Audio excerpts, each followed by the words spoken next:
kalẹ̀ lẹ̀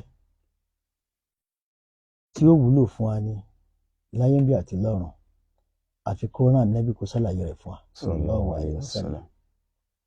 Ànábì ò sì fi ń pàpamọ́ ó ṣàlàyé ẹ̀ tó yékéyéké, bẹ́ẹ̀ àwọn sàhábà rẹ̀ àwọn náà ò fi pamọ́ ṣàlàyé.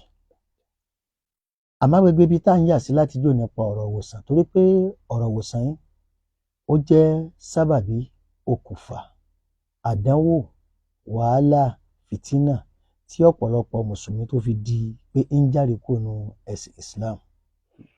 Ó lè máa pẹ́ ní mùsùlùmí isman ló kọ, àmọ́ hakíkọ́ ní pàápàá ó ti kúrò ní ẹ̀sìn Islam pẹ̀lú wípé à ń wá ìwòsàn.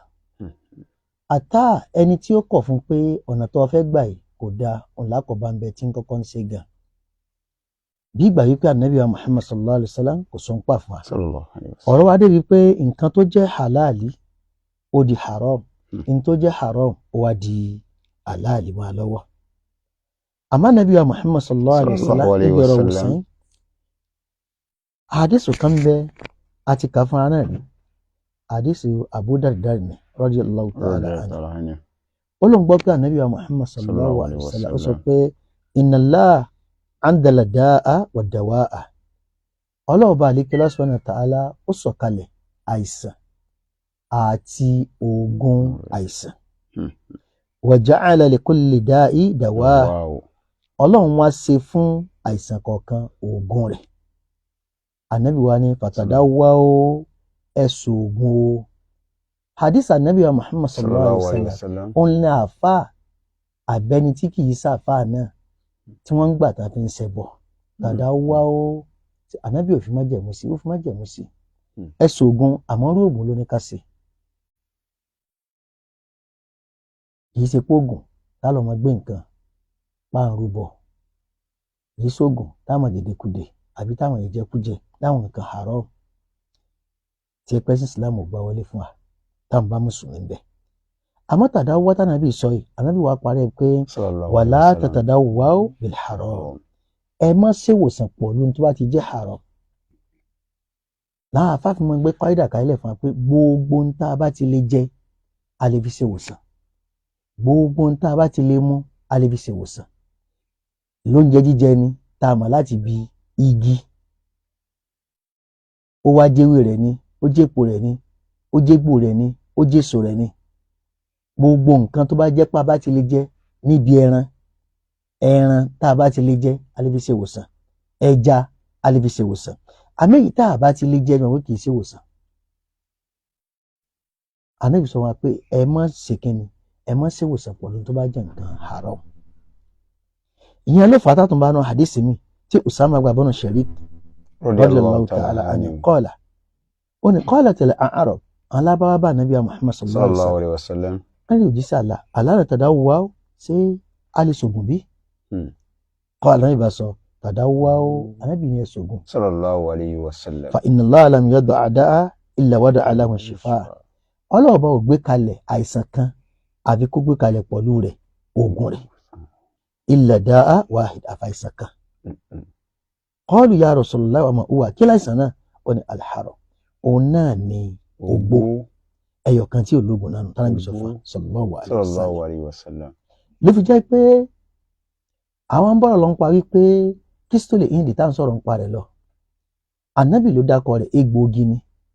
Ǹjẹ́ ta bá wá bá lọ́wọ́ mùsùlùmí tá a bégbòogi lọ́wọ́ rẹ̀ só ti dẹlẹ́bọ bí? Àwa ni ó lè sọ dẹlẹ́bọ fún tó bá lò fún, ó sì lè má sọ dẹlẹ́bọ fún tó bá tún lò fún gbà mí. Àbọ̀nà tó bá gbé ìgbà tó bá fi lò. Àmọ́ náà tánàbí ṣàlàyé fún wa ó yékéyéké, ó ti fún wa ní kọ́ídà yẹn ni wípé kíni, ẹ gbọ́dọ̀ fi nǹkan haram kẹ́bi ṣògùn, ẹ sì gbọ́nà haram kẹ́bi ṣògùn. Àmọ́ kístólì yìí tá ń sọ̀rọ̀ ìran méjì ni, funfun ń bẹ, dúdú ń bẹ. Àmọ́ àfàjẹ́ pé méjì náà ló ṣàǹfààní gidi gan. Àwọn ní ànábì Muhammad sallallahu alaihi wasallam habari sẹ́nu sọ Bukhari Muslim ó pọ̀ náà ìgbà wá mi náà súnà tábà. Ànábì jẹ́ kó yá pé ìwòsàn ni ní gbogbo ìwòsàn. Àwa débi ń parí pé èyí tá sọ̀rọ̀ bá lónìí parí pé ìwúlò rẹ̀ nípa ọ̀rọ̀ lọ́kọláya la fẹ́ ra mẹ́nu bà díẹ̀. Ní wúlò tí egbògi yìí ń ṣe, torí pé àwọn afáròyìn gan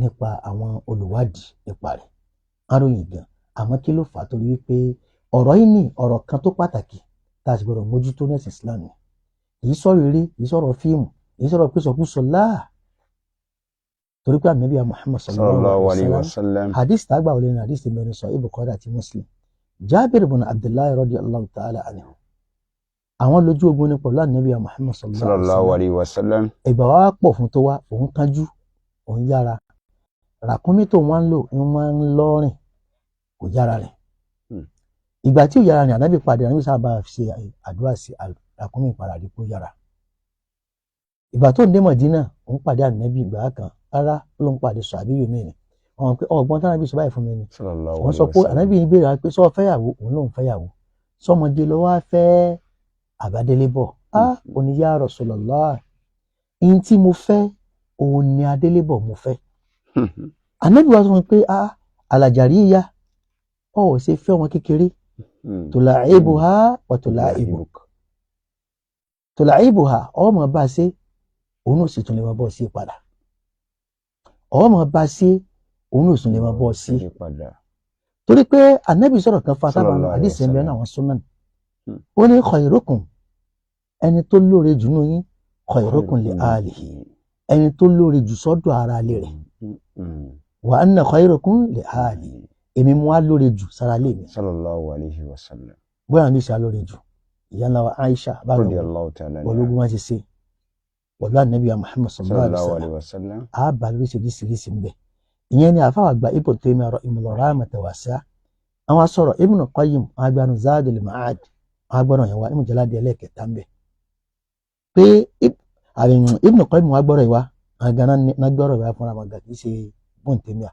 Ibn Qayyim ló gbé wá pé wà mimma yanbaghi taqdimuhu nínú tó tọ́ tí ká tì síwájú ala al-jima'i tó di pé ààbò obìnrin láti papọ̀ mula'abatul mar'a ìbáṣe kàmú bá ta gé ìbáṣeré àwọn afẹ́ sọ̀rọ̀ ẹ̀ wa taqbiliha ibi ká kìsì wa massu lisaniha ká fi àwọn wọn ka wọn rẹ̀ wa kana rasulu sallallahu alaihi wasallam yula'ibu a'lahu annabi man bá rẹ̀ sí wa yuqabbiluha a sì máa kìsì wọn sallallahu alaihi wasallam annabi man sí àwa ní ọ̀rọ̀ ti wá débi tí ẹ pé lóde òní ọ̀pọ̀lọpọ̀ ọkùnrin ti di òkú alààyè ni o àmúkú ní ìjọmọ ọkùnrin ó ti dòkú kì í sọkùnrin mọ́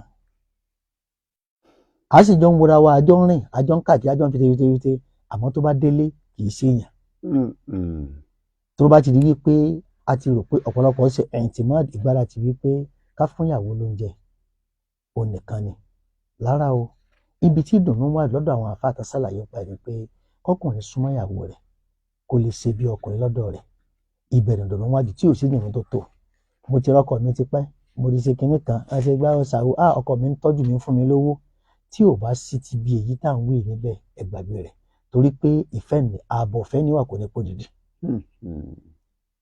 ó sì gbọ́dọ̀ pò dìdí ọ̀nà wà ní ọ̀nà tí ẹ pé ń ṣe àkóbá fọ́pọ̀lọpọ̀ àmọ́ àfáàdé kò yẹ àfáà kan ní mísọ̀ wá ó sọ̀rọ̀ kan pa wípé tọkùnrin bá sọ wípé bóyá kò ní súnmọ́ obìnrin n tó lè fà pọ̀ díẹ̀ àkọ́kọ́ kákan lábẹ́ díẹ̀ ó láìsàn tí a bá ní àìsàn ṣúgà ó lè fà fọkùnrin o tí ẹ pé yóò dọ́dọ̀ obìnrin yóò ti dòkú kalẹ̀ kò sí ní tó fẹ́ dẹ́wọ̀n àrùn nídìí tó bá ti láìsàn ṣúgà bẹ́ẹ̀ tó bá láìsàn tá a mọ̀ fún ìfúnpá gíga ó lè ṣokùnfà aburú ìfọkùnrin tí ọ̀dọ̀ ìyàwó rẹ̀ yóò ti dòkú kalẹ̀ lẹ́yìn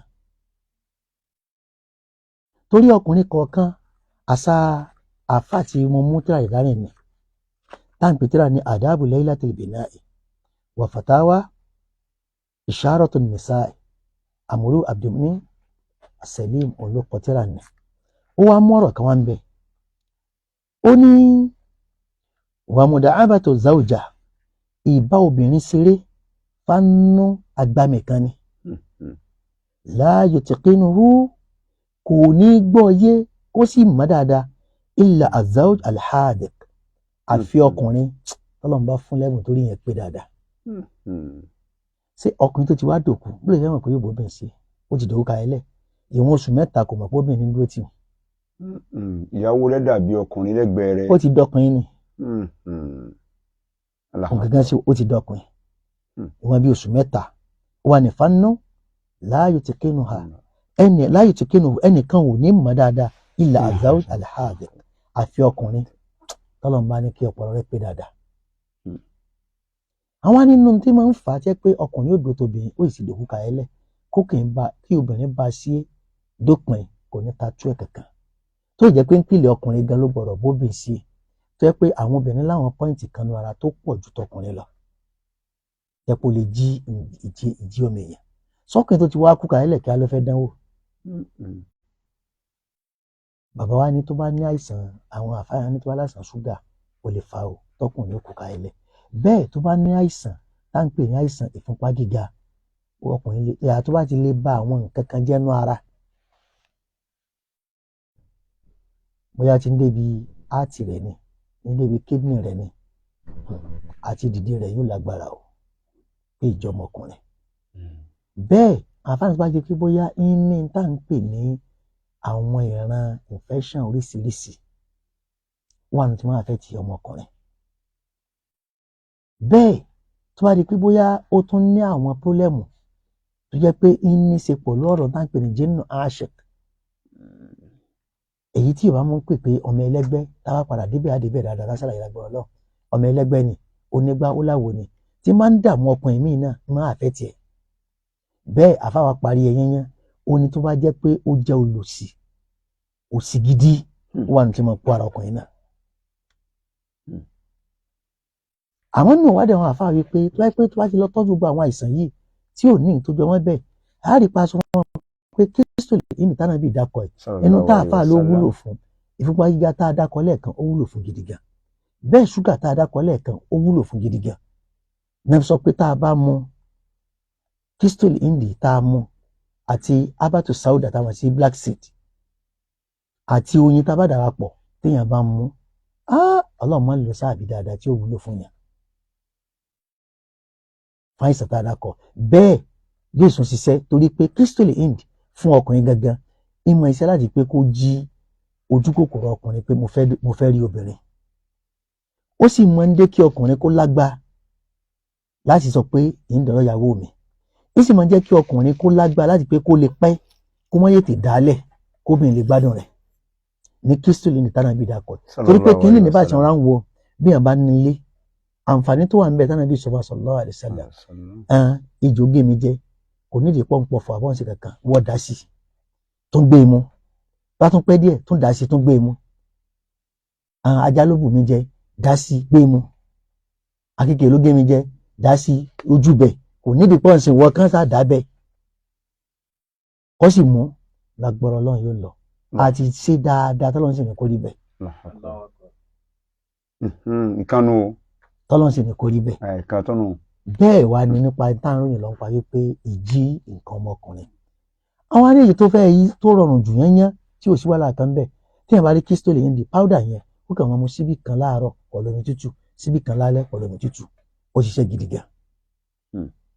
ó ṣiṣẹ́ gidi gan tí ó ṣe ọ̀pọ̀lọpọ̀ àwọn nǹkan ìwòsàn fúnnú ara. bẹ́ẹ̀ tá a bá padà sílẹ̀ Yorùbá àwọn nǹkan pọ̀ gidi gan jẹ́ pé wúlò tí ò bá ti sí nǹkan àárọ̀ ń bẹ tí wọn ò ní kọ́fin tó lè mú yàn wọ́n ríra mú tí wọn ò ní kéèyàn fi lò ní ìsìn ń bẹ jẹ́ pé wúlò fún bóyá tá ń pè ní infection pọ̀ máa lè papọ̀ lápèjúwe ní ìsìn tí yàn bá yẹ tè ń release bí máa yẹ tè release èyí tá a mọ̀ ní àtàlẹ̀ funfun ni kó wà kó sì kó máa mú láàrin oṣù mẹ́ta báyìí mú tán yóò ríra rẹ̀ bẹ́ẹ̀ tó bá gẹ́ẹ̀tì ọ́ìlì ginger lásán ọ́ìlì ẹ̀ lásán ọ́ìlì ẹ̀yẹn nìkan ṣoṣo tí máa mu síbì kan láàárọ̀ síbì kan lálẹ́ mo yẹ tè ń dà ní mo yẹ tè ń release ni ó dán wò ọ́ìlì ginger lásán ní àtàlẹ̀ funfun kó kàn máa mu síbì kan láàárọ̀ síbì kan lálẹ́ kó wá dán wò yóò rí pò ń dọkùnrin lọ́dọ̀ ìyàwó wọn bẹ́ẹ̀ ginger ń sèrè tá a bá mu tútù rẹ̀ tútù yìí tá a bá mu tá a sè pọ̀ lu kànáfóró tá a bá sè tán tó ti tútù ká máa mú tá a bá ti ń bo Kristo lè ní síbì kan ká máa fomi ká máa fi lò ká oṣẹ́ tí ó sè àbí àlùbọ́sà tá a máa ń jẹ tá a bá mú tá a fi ń ṣe bẹ̀rù téèyàn gùn tó fún jáde tó pò mọ́yìn tó bá ti fún jáde tó pò mọ́yìn máa mú kọ́ wọn fi Kristo ìdílé ọ̀wọ̀n tí ó dánwò bẹ́ẹ̀ tàbí ká lọ pé èèyàn kànáfùrù tari yá kí n lọ bẹ̀ díẹ̀ kànáfùrù nìkan ṣoṣo tó bá ní pé bóyá Ọlọ́run ò fún ọ ní pé bóyá ara rẹ̀ bó gbìyànjú tì ọ́ kò sí ní tó fi ṣe lára rẹ̀ ọkàn wọn wò sí bí odò ni ìwọ ọmọ ọ̀sọ́ di lúbúlúbú máa mu síbì kan láàárọ̀ kó tó jẹ mítì pẹ̀lú omi tó lọ́wọ́rọ́ lálẹ́ náà kó máa mu nígbà ìpósù kan ara rẹ̀ yóò jí padà gbọ́rọ̀ lọ. kànáfùrì wà ní wá kópọ̀ tó wá kópọ̀ wá àtàlẹ̀ funfun náà kópọ̀ ẹrù àwọn ká tí Yorùbá wọn lónìí wà náà kópọ̀ òrombó wá gún papọ̀ wá fi orógbó sí gún papọ̀ tó bá ti gún papọ̀ dáadáa ọ̀fun jáde wá máa mu dé ìdérí 5 litre máa mọ ẹyọkan láàárọ̀ ẹyọkan lálẹ́ gbọ́dọ̀ mú pé láàrin bí ọ̀sẹ̀ mélòó kan sóṣù kan ọmọ rẹ̀ lọ́kùnrin lágbára lọ ìyàtọ̀ gidi yóò ti dé báyàn lágbára lọ́ba mi ò lè ṣe kíni kan gbàgbé rẹ̀ lágbára lọ yóò change tó bá jẹ́ pé infection tó ti lágbára táàrí ò fẹ́ lé mọ́ pàápàá ni tí ò lè mọ́ pàápàá ànábì ò fi akalẹ̀ abẹ́rẹ́ sọ̀rọ̀ tá a sọ̀rọ̀ ń parẹ́ kọjá mi inú tó wúlò fún gidi gan ni kí ẹ bá mú abátú sọ̀rọ̀dá yìí tó mú rasíìdì rẹ̀ fúnra rẹ̀ wá sọ di powder wá à ń pè kíní kan ní xuluba òun náà powder rẹ̀ wá ń tá ń pè ní garlic powder títí ẹ̀ náà àlùbọ́sà ayù powder rẹ̀ kó jẹ́ dédé kan náà mísẹ̀ papọ̀ tó o bá ti mísẹ̀ papọ̀ máa bu síbí kan sínú omi tó gbóná kọ́ọ̀pù kan à ń pè kíní kan ní cold water bu síbí kan náà sí bu oyin síbí méjì sí wá mú láàárọ̀ bá tún lálẹ́ tó mú ìwọ dán wò dáadáa lágbára Ọlọ́run bó system ara ó change dáadáa ọ̀rọ̀ wo la bá débẹ̀ ọ̀rọ̀ crystal indi tánàbí dakọ̀ wípé ń tọ́jú àwọn àìsàn méje káwọn àfáàná tó wá tọ́wọ̀ pọ̀ lúwádìí pé tánàbí sọ bóyá kàn bí sọ fún wa pé báyìí àmọ́ ní ìsìn rí pé àìsàn tí ò fẹ́ tọ́bọ̀ olójú àmì tí mo kọ́ dákọ́ ń pè ń pa crystal indi yẹn ń pa wípé tẹ́yìn bá gẹ̀tì àtàbátú sàwùdá tó pò mú yín tí ń lò láàárọ̀ lálẹ́ lágbọ̀rọ̀ Ọlọ́run àṣàwà mi ti kú ǹjẹ́ obìnrin tó tì mí ó fọwọ́ ra mí lá ó gbé mi lẹ́kẹ̀ẹ́jọ́ ara òdìdé gbàgbé ẹ̀ mo ní BP lágbọ̀rọ̀ Ọlọ́run yóò wálẹ̀ mo ní ṣúgà yóò wálẹ̀ bẹ́ẹ̀ àwọn àìsàn míì tó tún wá wúlò fún pápá tó fẹ́ràn lé lágbọ̀rọ̀ Ọlọ́ba bára ṣe ti mọ́. alhamdulilayi jazakumullahu khairan òun láti gbọ́ láti lè ní gbogbo tó ìṣètọ́jú ara rẹ̀ nísìn fúnra rẹ̀ rò kó tẹ́gbẹ̀rún kan crystal indi lọ́ra abátú sàwùdá oyin ògidì ó pọ̀ ọmọ sí ní yóò ṣàǹfààní fún ẹ àbí Allah subhanahu wa ta'ala kọ́ra kó yẹ kó ṣe àǹfààní fún wa nítorí àwọn ọmọ ìyá tí kan àbí kejì tí a ní bùkátà sí ká pè láti lé studio light tá a máa ń pè sí náà ni 08141326576 bákan náà 07052292260 08141326576 àbí 07052292260 àwọn ọmọ ìyá tí wọ́n ṣe nígbọ̀wọ́ ètò yìí àbí Allah subhanahu wa ta'ala kó dákun kí ó gbà ní ìbádà fún wa bó sì ń ṣàǹfààní fún àlùmọ̀ láti lé kí Allah subhanahu wa ta'ala kó ṣe lókun fún oríire fẹ́ni kọ̀ọ̀kan wa láyé ń bí àti ní ọ̀la alkiyama. Wa alaikum salam wa rahmatullahi wa barakatuh. Wa alaikum salam wa rahmatullahi wa barakatuh. Ẹ ti wọlé. Wa alaikum salam à ń gbọ́ yín. Àdùkù ẹ̀ka alẹ́ kí ni ìbéèrè yín kí lórúkọ yín bolẹ̀ tí ń pè?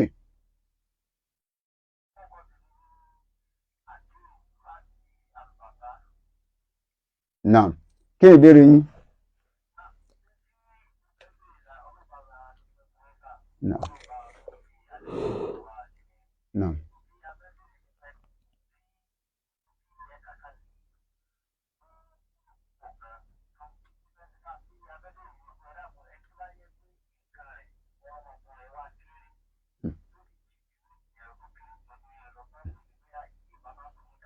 Naam. Naam. Naam. Jazakumullahu khairan. Wọ́n ní ẹni tó bá kéré ó dàgbà àgbàlagbà ni àmọ́ nǹkan ọmọkùnrin rẹ̀ ó kéré jọjọjọjọ orí ẹ̀ lọ. Ǹjẹ́ nǹkan wà nílànà ṣẹ̀ríà Islam tá a lè lò tí ò ní yíwọ́? Lọ́ba ní nǹkan ọmọkùnrin kéré ọ̀nà méjì ló pín sí. àìsàn lè fà á, àdámọ́ sì wà. Tó bá pé tí àdámọ́ bọ́lọ̀ ṣe dáa kó gbà ká mú. Tó bá pé ìtọ́lọ́run bá ṣe dáa tí ò bá ti, tó bá pé ó bá gùn tó bá ti tó dédé bí abíká sọ pé dédé 10 inches. 10 centimeter bí 10 centimeter tó bá pé 10 centimeter wọn fẹ́ dákọ̀. Sẹ̀ǹtì bá ti tó dédé bẹ́ẹ̀ àdámọ́ tọ́lọ́run dámọ́ nù. Irú ẹ̀wọ̀n náà ẹ̀sẹ̀ máa ń kọ́ lẹ́kọ̀ọ́ pa pé bó ní ó ṣe súnmọ́ obìnrin. Wọ́n máa ń kọ́ wọn ni. Irú ẹ̀ gbọ́dọ̀ sọ pé òun dáàdé obìnrin dáà mẹ́lẹ̀ obìnrin ní gbádùn rẹ̀. Wọ́n ṣẹ̀ kọ́ wọn ní bá ṣe ń ṣe ni. Àwọn tó yẹ pé táìsàn ìyẹn ní máa rọrùn jù láti pé kó jáde. Táwọn pé dàkọ́lẹ̀ mu àbí nǹkan kan mu. Tàwọn èèyàn ní tó rọrùn yẹn yẹn ni. Kò sí nira ń bẹ̀. Àmọ́ èèyàn ní tó bá rọrùn sẹ́rí yìí tí mo dákọ́lẹ̀ kan ni. Ewé kan bẹ tán bá lè wà kò sẹ́ni tí ò wúlò fún. Kódà kó má jẹ́ pé ó kéré gan. Kó jẹ́ pé bóyá kò sọ́ǹgì tó ni. Ewé àbàfẹ́ tí wọ́n fi ń ṣèkù. Wọ́n fi ń ṣèkù kéèyàn wà. Téèyàn bá wà àti jíńjà atalẹ̀ funfun ó wà àti orógbó àti òrombó tán bá gún papọ̀ dáadáa tán bá ti wá gún papọ̀ dáadáa kó tóbi tí wọ́n wà fún jáde tí ó tó yẹ bí 1 litre wọ́n á máa mú díẹ̀díẹ̀ àárọ̀ alẹ́ kò sọ tí kò sí nǹkan kan kò sí nǹkan tó lè mú yàn lóra ń bẹ láì sí nǹkan ẹbọ kankan ń bẹ lágbọ́rọ̀ Ọlọ́run yóò rí yàtọ̀. Allahu akbar kabira. Dáadáa. Wa alaikum salam wa rahmatullahi wa barakatuh. Ta ló ń pè ní mo lẹ ti ń pè? Kí ni ìbéèrè yín? Kí lẹ pé?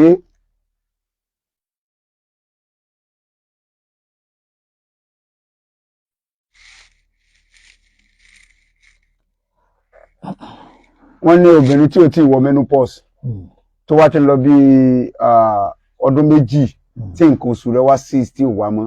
Ǹjẹ́ nǹkan míì wà tó lè lò nílànà ẹ̀sìn Islam tí yóò fi padà tún máa rí? Àwọn nǹkan wà tá a máa ń lò fún ṣé máa ti lọ sí ilé ìwòsàn tí wọ́n bá ṣàlàyé tí wọ́n sọ pé nǹkan báyìí fàbí nǹkan tó rí pé inú àwọn nǹkan tí máa ń fa infection lè mú àwọn pọ́lẹ́mù wá fún yàn àbíkẹ́ lómi ní oríṣiríṣi àwọn nǹkan tó lè fà àmọ́ tó bá wáyé bẹ́ẹ̀ dé pé kìnìyàn ò wá bá ní àwọn nǹkan tí wọ́n lè lò sí wọ́n lè lo oluba powder àti abatu sauda powder wọ́n wà papọ̀ tá bá ti wá àti káàlì tá bá ti wá yìí òun ni wọ́n máa mú ká máa bù sínú omi gbóná ká máa bù sínú kíni omi gbóná ká wọ́n á máa fi òrombó díẹ̀ sí ká máa mú àárọ̀ alẹ́ àárọ̀ kùtù kan tó jẹ́ anything kan rí pọ́n mú lálẹ́ náà kan rí pọ́n mú lágbára Ọlọ́run yóò tẹ̀lé gbèsè sí mu. Jazakumullahu khaira. Ẹni bá fẹ́ join wa ní Facebook our Facebook live báyìí Markaz Dari Salafia òní Ọ̀fà ní orúkọ Facebook page wa. Bákan náà arákùnrin kan béèrè látòrí Facebook náà wa alaikum salam wa barakatuh. Hello? Naam, wọ́n béèrè pé ẹ dákọ powder kan tẹni kí wọ́n lò fún manpower tí nǹkan ọmọkùnrin ò bá le dáadáa. Naam, ẹ já gbé béèrè náà. Naam. Hello, à ń gbọ́ yín o. Ẹ sún kúrò níbi rédíò yín, ariwo yẹn ń wọnú yín. Naam, à ń gbọ́ ìbéèrè yín torí àsìkò ẹ kálẹ́. Naam. Wọ́n ní kí ni tá a lè lò fún ìtọ̀ ṣúgà. Ìbéèrè ti di méjì ńlẹ̀ báwọn. Wọ́n ní powder tẹ́ dákọ lẹ́ẹ̀kan fún manpower. Ẹ dákọ̀ ẹ bá wọn tún wí. Àwa tá a bá fẹ́ tún gbọ́ gẹ́gẹ́ bí mo ṣe wí tá a wà ní Facebook a lè replay rẹ̀ ní Markaz Dari Salafia Ọ̀fà a lè tún replay. Ìtọ̀ ṣúgà wọn ní kí la lè lò sí. Náà mo sọ lẹ́ẹ̀kan pa pé kístólì ẹ̀ǹdì tá a dákọ̀ yìí ó wúlò fún àti abátú sàwùdà. Tá a bá ti rí méjèèjì ní káàpọ̀ mú ni ká máa mú láàárọ̀ àti lálẹ́ Ọlọ́run máa lò sáàbì gidi gan. A rò pé wọ́n ti gbọ́ yé báwọn. Títí manpower yẹn wọ́n ní kí ni powder tá a lè lò tí nǹkan ọmọkùnrin mọ̀ fi jí dáadáa. Oníbèrè láti orí Facebook live. Òun náà mo dákọ̀ lẹ́ẹ̀kan èyí tí mo dákọ̀ láti náà kàn lọ gbìyànjú rẹ̀ tí mo ní ewé àbàfẹ́ àti jíńjà ewé àbàfẹ́ jíńjà atalẹ̀ àti orógbó àti òrombó kan gún òrombó yẹn papọ̀ láì fún omi rẹ̀ kan gún papọ̀ kan wá fún omi yẹn kó wá tó igi bá bí 5 litres àbí 1 litre náà kára máa mú ní dédé ìdérí 5 litres yẹn láàárọ̀ àti ní alẹ́. Abẹ́ Allah subhanahu wa ta'ala kó dákun kí ó ṣe àlékún àǹfààní fún àwọn àlùmọ̀ kó sì sọ wa kúrò níbi àwọn ẹbọ tí ó bà ìmánì wa jẹ́. Ní àìnígbára lásìkò ibi tí a lè rí mọ ní àṣálẹ́ yìí ní eléyìí. Orúkọ tèmi tí mo jẹ́ atọ́kùn ètò Abdulsalam Rafiu the Samtech Odekiu àti Sheikh wa Abdulgani Bashir Abu Fatima. Kí Allah subhanahu wa ta'ala kí gbogbo ọmọ ìyá lápapọ̀ pé a tún máa pàdé kó sọ ìpàdé wa di ijọ́ mẹ́jọ. Subhanakallahumma wa bihamdik ashhadu an la ilaha illa ant astaghfiruka wa atubu ilayk. Assalamu alaikum wa rahmatullahi wa barakatuh. Wa alaikum salam.